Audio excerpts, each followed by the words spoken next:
এই সরকার প্রত্যেক উপজেলায় ইউনোদের কাছে খাল খননের জন্য তালিকা চেয়েছেন। আপনাদের যদি চোখের দৃষ্টিতে এরকম কোনো খাল খনন করা হলে কৃষক উপকৃত হয়, ভালো ফসল উৎপাদন ভালো হবে, আপনারা সেই তালিকায় ইউনো এর কাছে দিবেন। আজ দুপুরে প্রতিমন্ত্রী নিজ এলাকায় যাওয়ার পথে ঢাকা বরিশাল মহাসড়কের মাদারীপুরে মোস্তফাপুর চত্বরে পথসভায় শ্রম ও কর্মসংস্থান মন্ত্রণালয় এবং প্রবাসী কল্যাণ বৈদেশিক কর্মসংস্থান মন্ত্রণালয়ের প্রতিমন্ত্রী নুরুল হক নূর একথা বলেন। তিনি আরো বলেন, এই সরকার যে কমিটমেন্ট করেছিল ফ্যামিলি কার্ড, সেই ফ্যামিলি কার্ড 10 মার্চ থেকে শুরু হবে।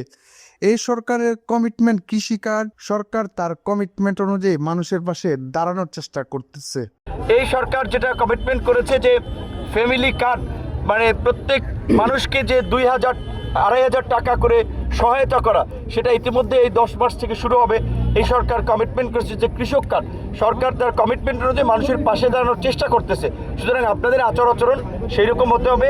আপনারা আজকে দাঁড়িয়েছেন রোদের মধ্যে কষ্ট করে, এটা আপনাদেরকে ধন্যবাদ জানাই। আর একটু শৃঙ্খল হতে হবে। উক্ত পথসভায় মাদারীপুর জেলা উপজেলার নেতাকর্মীরা উপস্থিত থেকে তাকে প্রথমে ফুলের শুভেচ্ছা জানান।